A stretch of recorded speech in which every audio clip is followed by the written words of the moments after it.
ألا إن أولياء الله لا خوف عليهم ولا هم يحزنون الذين آمنوا وكانوا يتقون صدق الله مولانا العظيم۔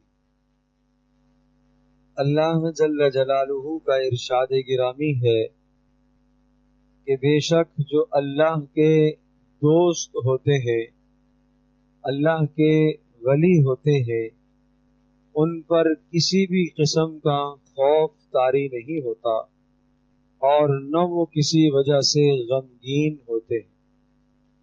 یہ دو نشانیاں دنیا میں بھی پائی جاتی ہیں اور آخرت میں بھی پائی جاتی ہیں۔ مصیبت کا آنا، پریشانی کا آنا اور دکھ اور درد کا آنا اس دنیا میں ہر انسان کے ساتھ لگا ہوا ہے، یہاں تک کہ انبیاء علیہ السلام کی مقدس ہستیاں ہیں، ان پر بھی اس دنیا میں مصیبتیں اور پریشانیاں آئی ہیں، مگر کسی مصیبت کے وقت انسان ایسا غم زدہ ہو جائے اور اس قدر اپنی کیفیت کر لے کہ آدمی سے اعمال چھوٹنے لگ جائے اور آدمی سے لوگوں کے ساتھ اچھا رویہ رکھ رکھاؤ رکھنا چھوٹ جائے، یا اسی طرح سے آئندہ کا کوئی معاملہ آیا جس میں خوف کی بات ہے، اتنا ڈرنا لگ جائے، اتنا خوف آنا شروع ہو جائے کہ وہ خوف اس کو فرائض سے پیچھے کر دے، تو یہ اچھی علامت نہیں ہے، یہ اللہ کا دوست نہیں ہو سکتا۔ اللہ پاک اپنے دوست پر کبھی بھی ایسا غم نہیں لاتا۔ غم تو آئے گا، پریشانیاں آئیں گی، مگر وہ غم کے وقت صبر کر کے اللہ سے اجر کی امید رکھتا ہے، وہ خوش ہوتا ہے، مانگتا نہیں ہے اللہ سے غم، پریشانی مانگتا نہیں ہے، مگر جب پریشانی آتی ہے تو وہ یوں خوش ہوتا ہے کہ اے اللہ شکر ہے، اس پریشانی کی وجہ سے میں صبر کروں گا تو تیرے ہاں میرے درجات بلند ہوں گے۔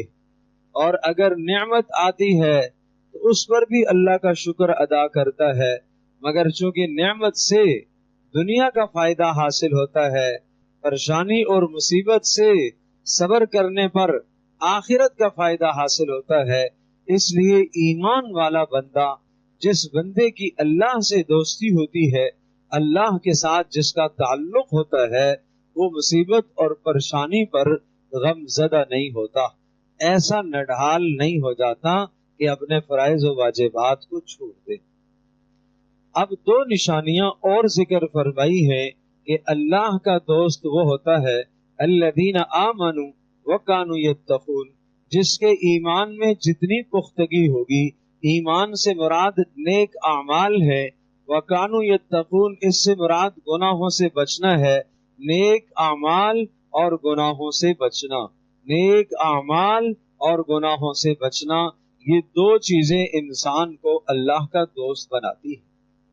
نیک اعمال میں فرائض و واجبات کے بعد، فرائض و واجبات شامل اس میں نہیں ہے، فرائض و واجبات کے بعد نوافل کا ادا کرنا، زکوٰۃ کی ادائیگی کے بعد نفل صدقے کا ادا کرنا، فرض نماز کے بعد نفل نمازوں کا ادا کرنا، قرآن کریم کی تلاوت کا کرنا، ذکر کرنا اور رات کا قیام کرنا۔ جو آدمی اللہ کی ولایت، اللہ کا تعلق اور اللہ کی دوستی چاہتا ہو، اللہ کی دوستی بغیر تہجد کے ممکن نہیں۔ تین اعمال اس کے لیے شرط ہیں، ایک تو نوافل کا اہتمام، نمبر 2 گناہوں سے بچنا، اور نمبر 3 رات کا قیام۔ یہ 3 شرائط ہیں، اگر یہ 3 شرائط پائے جائیں گے تو یہ شخص اللہ کا ولی کہلائے گا، ورنہ اللہ کا ولی کہلانے کا مستحق نہیں کہ زندگی میں نفل اعمال بھی موجود ہوں، گناہوں سے بھی بچتا ہو اور رات کا قیام بھی اس کے پاس ہو۔ یہ 3 بڑے پیارے اعمال ہیں۔ اب جس شخص کی اللہ سے یوں دوستی ہو جائے اور اس کی زندگی میں یہ 3 اعمال زندہ ہو جائیں تو دیکھو اللہ تبارک تعالی نے کیا ارشاد فرمایا۔ حدیث پاک میں آتا ہے حضرت عائشہ رضی اللہ تعالی عنہا روایت فرماتی ہیں رسول اکرم صلی اللہ علیہ وسلم نے ارشاد فرمایا یقول اللہ تبارک و تعالی اللہ ارشاد فرماتا ہے من آذا لی ولیا فقد استحل محاربتی، جس آدمی نے میرے کسی ولی کو ستایا، نشانیاں 3 بتا چکا ہوں، جس نے میرے کسی ولی کو ستایا تو میرا جنگ کرنا اس کے ساتھ حلال ہو گیا، گویا کہ اس نے میرے خلاف جنگ کرنا شروع کر دی۔ ایک حدیث میں صاف صاف یہ الفاظ ہے کہ من عادالی ولیا فقد آذنتہ بالحرب، جو آدمی میرے کسی ولی کے ساتھ، میرے کسی دوست کے ساتھ عداوت اور دشمنی مول لے لیتا ہے، میرا اس کے ساتھ اعلان جنگ ہے، میرا اس کے ساتھ اعلان جنگ ہے۔ شیخ سعدی رحمت اللہ علیہ ارشاد فرماتے ہیں آپ جب جنگل میں جھاڑیوں میں جاتے ہو، نہ معلوم کسی جھاڑی کے پیچھے کوئی درندہ چھپا ہوا ہو، نہیں معلوم کس جھاڑی کے پیچھے کوئی شیر ببر چھپا ہوا ہو، کسی جھاڑی کے پیچھے کوئی اژدہا چھپا ہوا ہو، جس طرح سے جھاڑیوں کے پیچھے چھپا ہوا اژدہا ہو سکتا ہے اور درندہ ہو سکتا ہے، شیر ہو سکتا ہے جس سے آپ کو نقصان پہنچ سکتا ہے، اسی طرح سے عام انسانوں میں بھی اللہ کے ولی ہوتے ہیں، عام انسانوں میں ہی اللہ کے ولی ہوتے ہیں۔ اللہ کے ولی کوئی خاص کسی غار میں بیٹھے ہوئے نہیں ہوتے، اللہ کے ولیوں نے کوئی رہبانیت نہیں اختیار کی ہوئی ہوتی کہ دنیا چھوڑ چھاڑ کے کسی غار میں جا کے پابند ہو جائیں۔ اللہ کا ولی آپ بھی بن سکتے ہیں، آپ بھی بن سکتے ہیں، آپ بھی بن سکتے ہیں، سب آپ میں سے اللہ کے ولی بن سکتے ہیں، بشرطے کہ زندگی میں 3 چیزیں زندہ ہو جائیں، اعمال صالحہ، نفلی اعمال زندگی میں زندہ ہو جائیں، اور گناہوں سے بچنے کا التزام و اہتمام ہو جائے، اور راتوں کا قیام نصیب ہو جائے، تو یہ شخص اللہ کا ولی ہے، اسے اللہ کی ولایت حاصل ہے۔ آنکھ نافرمانی سے جھک جائے، غیر محرم کی طرف دیکھنے سے جھک جائے، کسی کو حقارت سے دیکھنے سے آنکھ جھک جائے، کسی کا عیب دیکھنے سے آنکھ جھک جائے، زبان کسی کی برائی بولنے سے خاموش ہو جائے، کان کسی کی برائی سننے سے رک جائے، تو یہ گناہوں سے بچنا ہے۔